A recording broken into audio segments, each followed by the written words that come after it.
అన్న చెప్పండి, ఇప్పుడు ఉప ఎన్నికలు రాబోతా ఉన్నాయి 6 నెలల లోపు. ఎందుకంటే మీ ఎమ్మెల్యే చనిపోయింది కాబట్టి ఏ పార్టీ బలంగా నిలబడబోతుంది, ప్రజలందరూ ఏ పార్టీ వైపు ఉండబోతున్నారు మరి? అంటే ఇక్కడ బీఆర్ఎస్ పార్టీ ఇప్పుడు 3 సంవత్సరాలు ఇక్కడ ఎమ్మెల్యేగా చేసిన మాగంటి గోపీనాథ్ గారు మొన్న చనిపోవడం వల్ల చాలా అందరికీ బాధాకరం విషయం. కాబట్టి ఆయన 3 సంవత్సరాలు చాలా మంచిగా పనులు చేశాడు. కావున ఏంటంటే ఆయన చనిపోవడం వల్ల మళ్ళీ ఉప ఎన్నిక రావడం కంపల్సరీ. ఒకవేళ టికెట్ ఇస్తే మాగంటి గోపీనాథ్ వాళ్ళ ఇంటి ఫ్యామిలీకి ఇస్తారా, లే మరి కాంగ్రెస్ నుంచి చెంకలు చాలామంది ఉన్నారు, బీఆర్ఎస్ నుంచి మాత్రం వాళ్ళు ఉన్నారు, బీజేపీ నుంచి మన లంకల దీపక్ రెడ్డి గారు ఉన్నారు. ఒకసారి బీజేపీ పార్టీకి కూడా అవకాశం ఇస్తే చాలా మంచిగా ఉంటుంది. ఎందుకంటే బీజేపీ పార్టీ ఇప్పుడు మన ఆంధ్రాలో ఎంత మంచిగా ప్రయోగం నడుస్తుంది, మన తెలంగాణలో లేదు. ఇక్కడ తెలంగాణలో ఏంటంటే మనకు హైదరాబాద్లో ఖాళీ బస్సు ఫ్రీ అని పెట్టింది తెలంగాణ. ఓన్లీ లేడీస్కే ప్రవేశిస్తుంది, జెంట్స్కి ఏముందండి. ఇప్పుడు బిజినెస్ చేసే వాళ్ళు ఉన్నారు, బిజినెస్ చేసే వాళ్ళు అన్ని షాపులు చూడండి అన్ని ఖాళీగా ఉన్నారు, ఎక్కడికక్కడ బస్సులకి వెళ్ళిపోతున్నారు.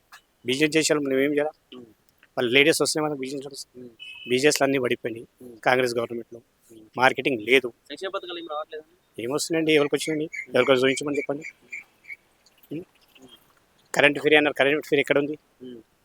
కరెంట్ ఫ్రీ అంటారు, 1 మీటర్ ఉంటారు, 2 మీటర్కి 1600 1700 బిల్లు వస్తుంది. ఇంతకుముందున్న 300-400 అని. దీన్ని డబల్ వేసేసి మళ్ళీ దాన్ని త్రిబుల్ వేసేసి ఇట్లా చేసుకుంటూ పోతే కాంగ్రెస్ గవర్నమెంట్ ఎక్కడ కూర్చొస్తుంది. ఇంతకుముందు బీఆర్ఎస్ పార్టీ బాగుండే, బీఆర్ఎస్ పార్టీ కూడా మనకు ఏంటంటే వాళ్ళు మంచిగా పనిచేస్తే వాళ్ళకు కూడా, లేదంటే బీజేపీ పార్టీ రావడమే మంచిది. ఈ తెలంగాణలో ఒకసారి బీజేపీ పార్టీ వస్తే అందరికీ సపోర్ట్ ఉంటుంది. ఒక నిజంగా బీజేపీ గెలిస్తే, ఎందుకంటే ప్రభుత్వం కాంగ్రెస్ ఉంది కాబట్టి సంక్షేమ పథకాల విషయంలో కావచ్చు, ప్రజలకు చేరువలో అన్ని సమకూర్చే అవకాశం ఉందంటారా మరి? బీజేపీ పార్టీ వస్తే కంపల్సరీ చేస్తుంది. హిందూ దేవస్థానాలు కానీ, హిందుత్వం కానీ ప్రతి ఒక్కటి నడుస్తుంది. ఇప్పుడు డబల్ ఇంజన్ వచ్చింది అనుకోండి, ఇప్పుడు ఆంధ్రాలో ఎంత బాగుందండి. పవన్ కళ్యాణ్ గారు ఉన్నారు, చంద్రబాబు నాయుడు గారు ఉన్నారు, ఎంత మంచిగా చేస్తున్నారు అక్కడ. ఆల్రెడీ మనం అక్కడికి నుంచి ఇక్కడ 10 సంవత్సరాలు పక్కకి వెళ్ళిపోయింది. అదే పొజిషన్ రావాలంటే ఒకసారి బీజేపీ రావాలి, వస్తేనే మనకు పని. బీజేపీ ఎందుకంటే మనం ఇప్పుడు ఇంత తెలంగాణలో ఎవరు లేరు కదా బీజేపీ. ఇప్పుడు అందులో ఏంటంటే మన లంకల దీపక్ రెడ్డి గారు ఉన్నారు. ఇప్పుడు ఆయనకి టికెట్ ఇచ్చి ఆయనకి చూస్తే మేము అందరం ఆయన పాటు ఉంటాం. ఇచ్చే ఛాన్స్ ఉందన్న. ఇంత ముందు కూడా ఓడిపోయింది, ఇప్పుడు హైదరాబాద్ జిల్లా అధ్యక్షులుగా ఉన్నారు బీజేపీ అధ్యక్షులు. పార్టీ నుంచి ఎవరికి ఇచ్చినా మేము గెలిపించే ఛాన్సెస్ మాకున్నాయి. అంత ప్రపోజల్ చెప్తాం. తెలంగాణలో ఇప్పుడు అందరూ అదే ఉన్నారు. హిందుత్వం గురించి ప్రతి ఒక్క గుళ్ళు కానీ, గోపురాలు కానీ లింకల దీపక్ రెడ్డికి ఇస్తే చాలా బాగుంటుంది. ఆయన ప్లస్ లో వేరే వాళ్ళు వచ్చినా మేము గెలిపించుకుంటాం. అంటే మీ ఉద్దేశం అంటే ఇంతకుముందు 3 సార్లు మీరు బీఆర్ఎస్ చూసిరు, ఇంకొకసారి కాంగ్రెస్ కూడా చూసిరు కాబట్టి ఒకసారి బీజేపీ చూడాలని మీ అభిప్రాయం, అంతే కదా? బీజేపీకి చూడాలని మా అభిప్రాయం. ఓకే, ఇంకోటి ఏంటంటే ఈ ఫ్రీ సిస్టమ్ అనేది తీసేయాలి. ఫ్రీ ఎవరికి వద్దు, ఓన్లీ సీనియర్ సిటిజన్ పెట్టండి. లేడీస్ కానీ, జెంట్స్ కానీ, ఎవరికైనా కానీ ఫ్రీ పెట్టండి. ఇప్పుడు ఆర్టీసీ నడుపుతుంది, ఏం లాభం? అంత ఫ్రీ అంటే బస్ మొత్తం వాళ్ళే ఉంటున్నారు, కానీ జెంట్స్కు మాత్రం ఎక్కడ లేదు.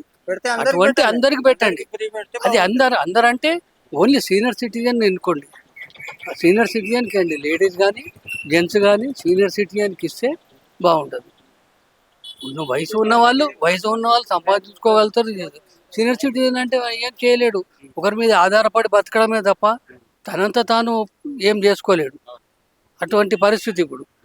అప్పుడు ఏది ఇచ్చినా కానీ సీనియర్ సిటిజన్ లేడీస్ కానీ, జెంట్స్ కానీ వాళ్ళకి మీరు ఫ్రీగా కూడా ఎవరికి ఇవ్వకండి, తగ్గించండి. 10% సీనియర్ సిటిజన్ దగ్గర కూడా తీసుకోండి. 100%లో 10% సీనియర్ సిటిజన్ దగ్గర తీసుకోండి. అప్పుడే దేశం ముందుకు పోతుంది. అంతేగాని అందరికీ మనం ఫ్రీ అంటే ఏది నడిచే ప్రభుత్వం కాదు.